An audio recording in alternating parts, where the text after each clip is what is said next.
guys, welcome back to the channel. So I'm back with this is gonna be part 5 if I recall clearly enough. Part 5, I guess. If I'm wrong, the part will be in the title of the video.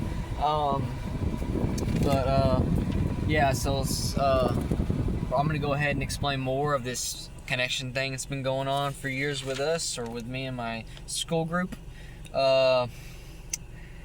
I stopped, at a specific page. Obviously, I'm not going to name the name of the page, because if I do, I'm going to be one off on the page. But anyway, I'm going to start at the last sentence of this page and go on to the new page that I was, if you don't remember what I stopped off or we're talking about, I guess you can go back and watch the previous part, and at the end of it, and, we can do that, and so you have a good idea what I'm talking about. But anyway, let's go ahead and start.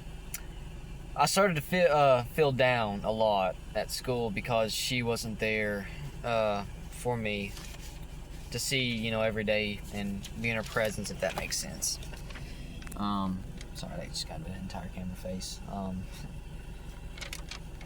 And she was my one encouragement, one excitement to come into school, so that's one reason I felt like I had no reason to be there.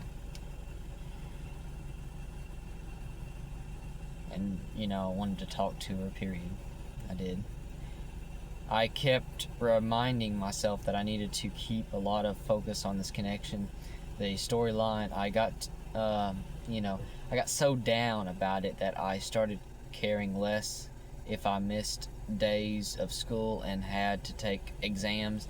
I then got my courage, up at about one night, and I decided to see if I could talk to her over the phone somehow, and obviously that leads into a social media platform.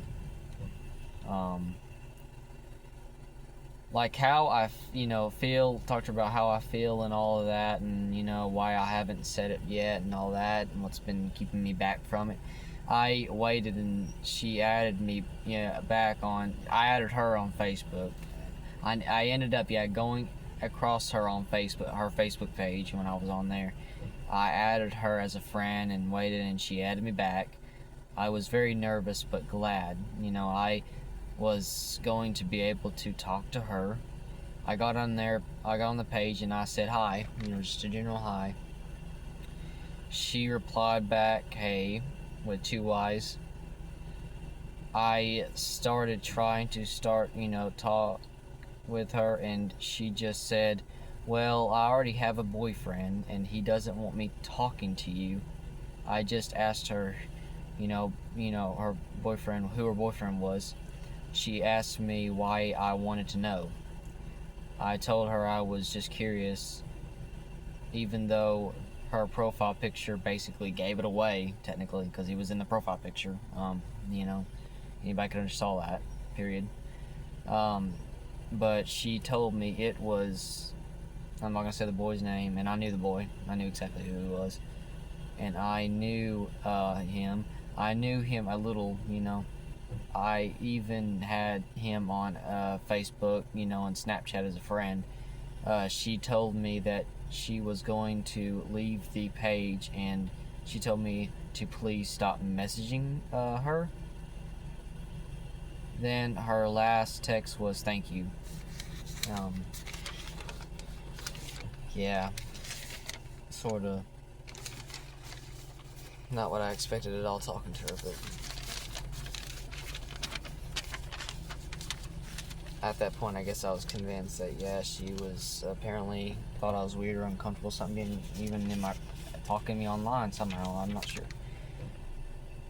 But anyway, so this starts 44. I just read page 44. That would be 45. This says the number on it. I did not know or understand what had happened between us. I stopped texting her though. I returned to school, and it was about 2-3 weeks from Christmas break. She was on my mind a lot, period. That was kind of the 91% of my thought process at around that time,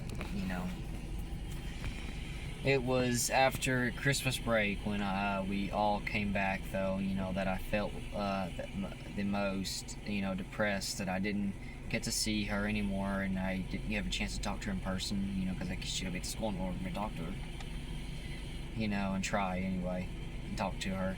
It got to February, and the first few days of the month, when I was up at my uncle's house for the weekend, and I was watching a movie, but I can't tell you that all of my thoughts and focuses was on her, because they were, period, and none of it was on the movie. It wasn't right in front of me. It was a good movie too. Like, I say it was a good movie. I know I had to been watching a good movie because that's all I ever watch is good movies, but I can't even remember the title of the movie I was watching. But none of it was on the movie. I had an idea to ran past my mind. I knew that during the years that Rick wasn't with Michonne and his family, that as he was in, Jada's new community, that he had a drawing of Michonne and Carl done on a phone screen, by a artist in that community. So what I did, because I was shown in The Ones Who Live, if you remember. So what I did was I took a piece of note paper and I drew a drawing of her, like a sketch. It took me around probably 40 minutes to draw it, actually, yeah. I drew it to resemble my feelings for her with art. I took a phone afterwards and took a picture of it. Therefore, I could, go on, my gallery and just, cut this. Wait, hold on. Page 45. Wait, yeah, 44, 45. So, cut the screen off with it, left on the picture of the drawing. How you can just cut your phone off anywhere, sometimes when you go back on your phone it's still on what you were previously on, like that type of thing, yeah. One hour later, as I was laying in the bed, it was around 10:30, 11 o'clock at night, I put my hand in front of me, on the bed like this,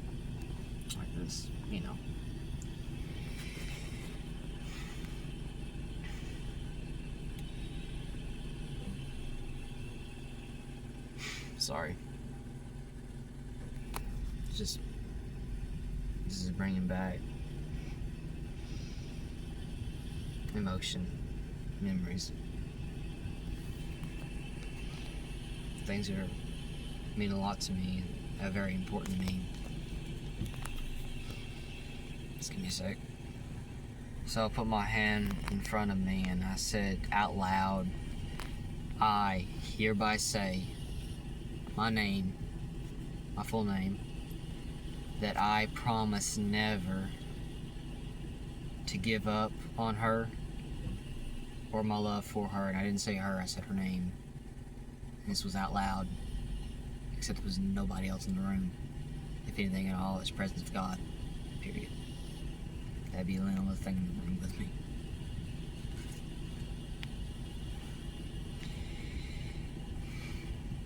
That I would never give up on her or my love for her. Then that night forward, around 9 o'clock to 11 o'clock, I say goodnight, her name. I love you. I hope that you have a great day tomorrow. Hope that you have a great day tomorrow.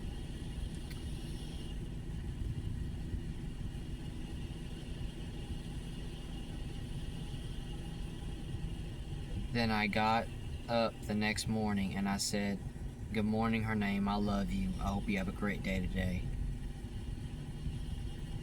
I would go on saying this every single night and morning around the same time frame.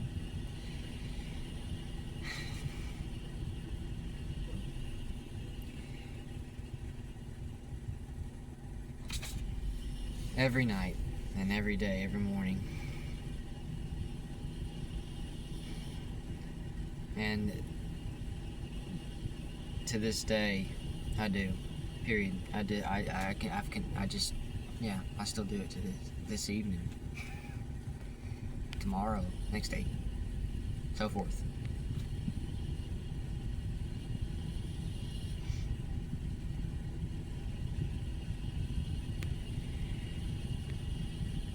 This was the oath made to never give up on her.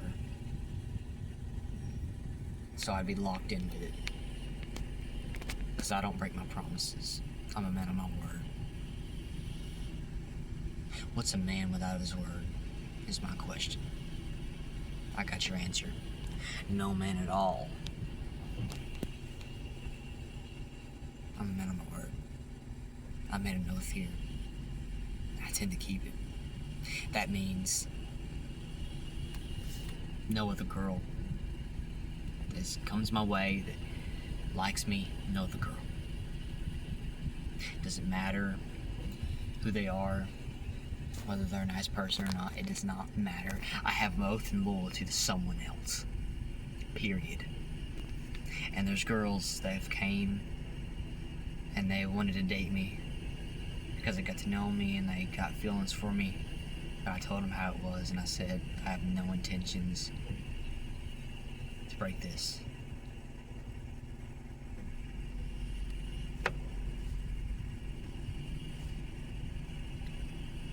And they understood. But yeah, this was the oath I made, never give up on her or my feelings for her, ever. I knew and know it is meant for me and her to be together. I just know that through this. I've done the studies on it and all that. And jeez, my nose is really itching in my neck too. Got allergies, bad.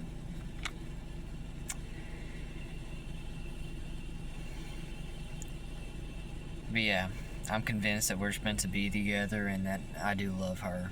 I do. Period. I do. You know, there's nothing else to say. I love her. I do.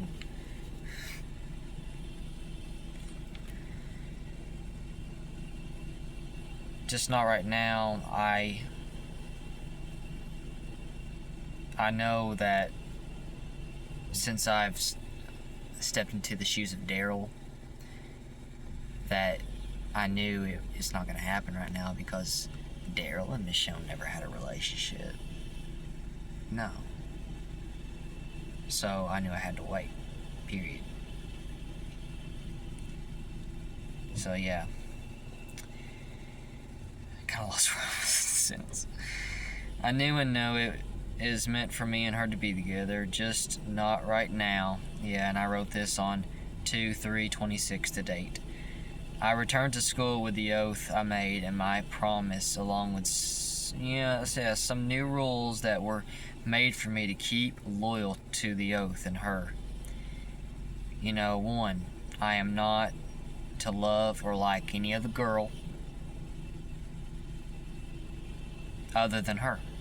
Period. No exceptions. Rule 2, I am to say, good night and good morning to her, like that. Even though she has had or has pretty much no clue that I say it to this day, it's nearly like a prayer, pretty much. I mean, the only ones that know I say it is me and God at this point. Well, technically it's me, God, and who's ever watching this. But yeah. And every morning night around 10 and 11 o'clock, and here's the situation. I don't like saying it too early, and I don't like saying it too late. I have a specific time frame I would like to say it in, and let it be that. And if it accidentally gets past that time, it makes me aggravated. Yeah, but between these time frames, and more rules actually, but I don't want to go over all of them. Though at school, I done my best to keep focused on season 9 by the end of February and going into March. We were already into the Whisper arc, very much. My grades and assignments showed it because when Daryl, Paul, Aaron, and Eugene first encountered the Whispers, my grades started becoming more challenging and unpredictable, just like they were. Also, the same time the character Paul left the show and got killed, the kid who mirrors him left our school very unexpectedly, and I have no idea where he went. Leaving our school like that and unintentionally, he didn't want to. I feel that personally, but mirrored when Paul left the show in season 9, episode 7. Months later, I know that I had a test coming in agri-science, and I had a feeling I was going to fail it. I tried to cheat on it. Yes, I tried to cheat on it to pass, and I ended up getting a 0 for that. This connection made me learn that if it is not meant for me to make a passing grade or do good on something, then there's nothing that I can do. Nothing that you can do to cheat that, to beat that. There's nothing. If it's not meant to be, it's not meant to be. There's nothing you can do. You have to go with it because you cannot change the story. It's called The Consequence. You try to play this and beat it, good luck. That's all I got to say. Good luck. Because I've got the experience and it shows me it's not possible. Or at least for us. Page 48. Well, technically it'd be 47, but anyway.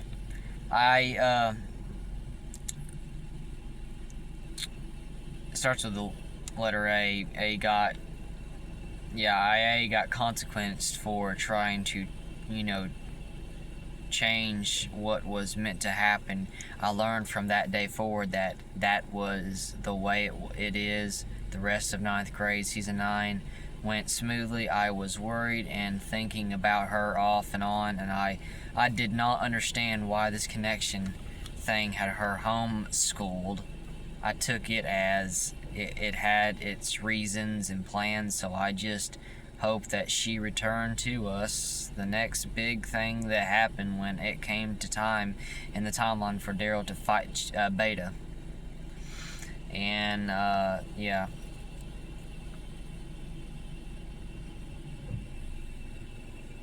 I can't read this. Hold on. It's a one-on-one. I put 1 versus 1. One-on-one. One-on-one, both of the, having was their strength, and, Daryl fought him and ended up kicking Beta down a elevator shaft. Beta lands, at the bottom, passing out. Daryl spits on him. The same time frame, from my point of view, I had a bunch of tests that day, and I did not fail one. I made C's, B's, and then the test I had in math, I made an 80% on 80 on, which is a B. Sorry, I felt very good at myself. The next thing that happened at the end of the year was there was a storm that came through our county. It was a tornado. It didn't actually do very bad damage to everything, but the wind was crazy and it lasted for an hour or a little over an hour, whichever one, I guess. In the end of season 9, there was a snowstorm that came through West Virginia. it was a snowstorm that made everyone take shelter at the sanctuary during the storm. They lost a community kingdom. The kingdom, it fell because it wasn't livable anymore. You couldn't survive there. The residents of the kingdom all went to Hilltop and Alexandria just as we had a tornado to come through our county, and it caused damage on some parts of the school. I was a semi-important. It was semi-important part. Cannot remember exactly what it was. Might have been the gym. That was the last big occurrence. Sorry. I'm trying to get my head comfortable. It's going to sleep. Last big occurrence that I remember, because the year ended peacefully and calmly. The season did too. However, the whispers at ARC, wasn't over yet. When summer came through, though, I started preparing for the next year, 10th grade, technically season 10. I knew that we were all leaving the Red Raider where the school we were at, and going to the high school, big high school. It was going to be a new step for all of us. During the summer, since the timeline was on hold and getting ready for 10th grade, I started thinking about her daily and just wondered how she was and what she was up to. If you care someone that much, wouldn't you think about them daily and dwell on it? You know what I mean? You tell me. Alright, this is... I got some time. Alright, new page, next page. I was still friends with her on Facebook, but I didn't think to message her again yet. Yes, even though she asked me to stop. I was still trying to figure out why she was being so distant from me, because I had done nothing to her. All I ever do is care for her and try, because at this, day, and I wrote this on 2/6/26 apparently, I know I love her from, the bottom of my heart. After summer break and past, and 10th, grade was starting up, I was excited to come back for, abbreviative day, Comic-Con panel for us. I knew there was a chance I might see her there, that if I did, then not only would I be happy because I got to see her, but it also would tell me if she was going to be there for the school year, back. However, I did not see her, and I was sad because I didn't get either, technically, my answer, nor to be able to be in the same room and space. But though, on the other hand, I put in my earbuds and I played The Walking Dead season 10 trailer as I was walking through the halls at the school, as we all were seeing where our classes were. I left the school that morning feeling down and depressed, because I had felt like it had been in forever since I had seen her. That's how I felt. The first main day of 10th grade started 2 days after. I did not expect. I did not expect to see her there, but I looked, as I, went to my classes anyway. Also, by this point in time, her and that other boy had broken up, so that wasn't a problem. Plus, I texted him and talked to him the same night that I, talked to her also, and asked me to stop messaging her. I asked him if he actually said that to her, asked her to do that, and I told him that she told me that he said, that he didn't want me talking to her, but he told me he didn't care if I talked to her, as long as I was just genuine,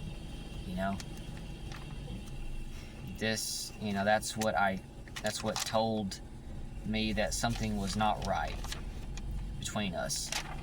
She lied to stop me from talking to her. I didn't understand. By the time 10th grade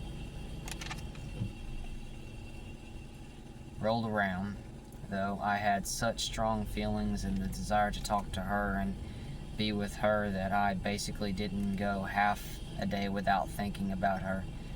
I reminded myself, though, that the connection timeline had started back up and we were in season 10 timeline. One thing I knew for sure was that we were still in the Whispers arc, until episode 16 timeline rolled around. Just as much as season 10 started out, chill and mostly calm, so did 10th grade. Everything didn't start, getting that much difficult. New page. Until it didn't get much difficult until around October. I went back and watched the episode timeline we were in, so that I could be prepared for what was going to happen. However, it planned to mirror us through each scene. I just, because that's how it worked. I didn't know really how it, do a lot of these things it connected to, but anyway, it did. I just wanted to be prepared for it. That's all. By the way, people have noted, and my closest friends have said that I can make Rick Grimes, and Daryl's voice so well that it's concerning. That's what they've said. The fact that I figured out about this connection and doing all that, I am able to sound more than identical to Rick or Daryl, and without much effort, that tells me even more that this connection is true. That's more evidence, at least to me anyway. I'm sure anybody could really just make their voices, but if you really heard, technically you've already heard me on here make his voice, or if you haven't, I'd suggest you go down there and watch videos of my skits with Rick, But, if I go for a while not using his voice at all, I will lose some of the momentum to it, and I have to kind of rebuild it back up, in a way, and practice, we're the ones who live. Now, if I continue to do this for another 3 days, if I say that again, it could be 10 times better. Just the way it works for me. But anyway, I'm able to say his voice very good, at least to them and to me. That tells me even more that this connection is true, that it's more evidence to it, in my opinion, the fact that I have that capability. It tells me that things are meant to, be here. The beginning of the year basically went smooth. One thing I wish now that I hadn't done was I told people in the school who I thought I could trust, but almost none of them had any reason to be loyal to me. But if anything, to cause to curse me, cause me problems. In early September, I wrote a love note talking toward her, and I gave it to one of her friends, or previous friends, former friends, and one of the girls who was her friends that had always been since middle school. I asked her if she could get the love note to her, and one reason I wrote it is because I was starting to think about her non-stop, and I had to figure out a way if I could somehow get in some type of contact, something. And I know you're thinking, well, she specifically told you on Facebook she didn't want you to message her when it's not, and this is a form of messaging. Yeah, well, here's the thing, that was back in 9th grade then. And this was the start of 10th grade, and it had been months since that, and months. So I figured that whatever maybe made that occur was gone, over. So I tried it again. And I had to do something about it. I didn't know what else to do. And you're probably thinking, well, leave her alone, just wait. And yeah, in a way that should, probably should have happened, but when you're that stressed out in your mind, your plans are really just going to take over. And it's got nothing to do with self-control. But I hope that she could get it to her, so I hope that it, in the next couple of days that, that happened. Then just around a week later, while I was in lunch and eating, I got a notification on my phone, right, saying one of her best friends had requested to, friend me. I got a bit excited at first because I also noticed that she had already sent a message saying, "Hey, my name. Any love notes that you have to give to her, send them to me and I'll give them to her."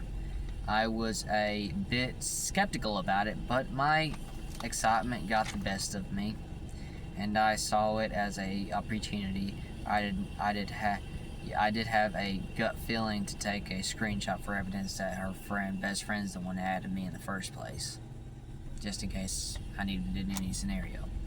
Today is this day. I wish I had done that just so I'd had the evidence and so no one could call me a liar, but I didn't. So it's based on whether you believe that or not. But if I'm lying to you, I guess I'm not much of a true Christ follower, am I?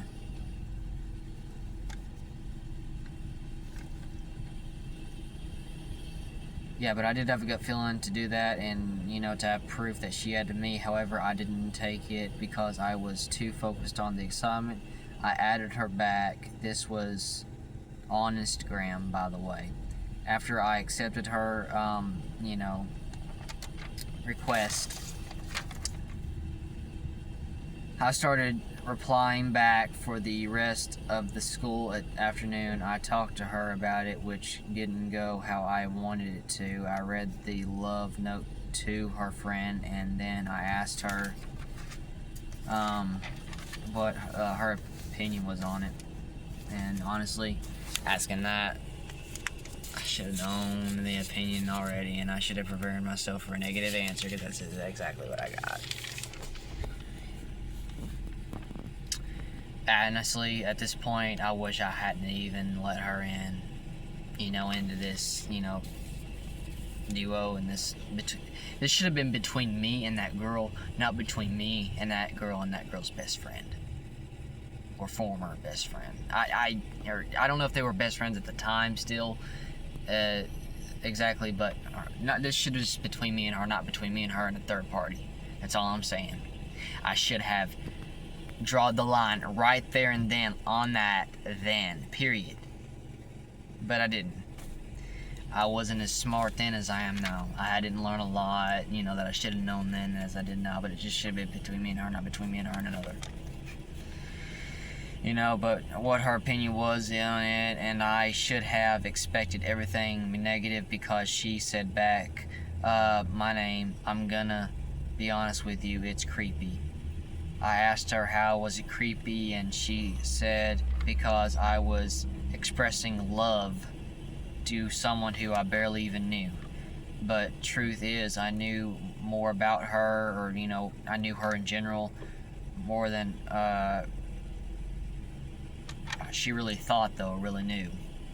Though, I knew what her personality was like and how she genuinely, handled things. I did not tell our best friend every way I, knew her in person, and, she kept telling me that this was being creepy, and I just kept defending myself on it. I did know that her and her stopped I don't know if I want to go into that because it's really not my business, but it's part of the story technically. I just knew they weren't exactly friends at the time. I don't, for, a while at least, or, I don't really know exactly how long. And I did ask, her what happened, for that, to happen, and she just told me that it was a long story. For another 5 minutes, she just told me how she understands how I may love her, but she has no feelings for me. She said that I just need to move on and that she was sorry if it breaks my heart. She also told me that it was weird because I have liked her for the longest time. I just kept refusing to take the words that her friend was saying because it was coming from her. I wasn't talking to the one I've wanted to talk to. I was talking to her friend, or, to this girl. Therefore, I saw little need to trust what she said. I told her I was not giving up on her and I was not moving on. She then asked me why was I obsessed with her. That question sort of caught me, but I just told her I was not obsessed with her, but loyal. I did not tell her about the oath I made, and looking back now, I'm glad I did not. So I did not have an answer that was apparently good enough for her her satisfaction or opinion, so she kept asking me why I was obsessed with her. I did not want to tell her about this connection thing because I knew the odds of her believing it were zero, regardless of the evidence and facts I have. So I did my best to refrain from it. However, I let her know some stuff about, and she obviously did not believe me, and I don't even know if she even remembers what I said about it to this day, but she said it made her uncomfortable. Back, I was comparing the real life to The Walking Dead.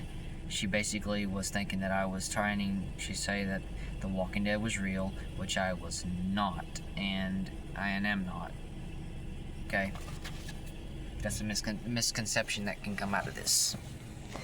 One of the biggest. And that's not true. That's not what I'm trying to say, period. Let me finish this page, so I try to, at least, because I'm running out of time. Only way to say is there's just a bizarre connection between it and us. She told me that she was very uncomfortable with this and that she thought I needed help. She said she was concerned for me. She said she thought I needed help, so I'm assuming it's obvious what, type of help she, was referring to. However, again, she was, convinced her mind, thought of her mind that I was trying to claim The Walking Dead was real. Again, not what I'm trying to say at all, period. Step out of the car for a moment. It's like nearly pitch black out here, dark. Y'all probably can't even see me. I'm gonna get in front of the car lights for y'all to see me. But yeah, that's all I'm gonna read tonight. I'll be back with the next part, and try to get this, done with. Anyway, I'll be back with more of this tomorrow, I guess. I don't know. I guess it depends on how much homework I have, and what my schedule looks like. But anyway, I'll see you guys in the next one. Peace out. Okay, you guys have a blessed night.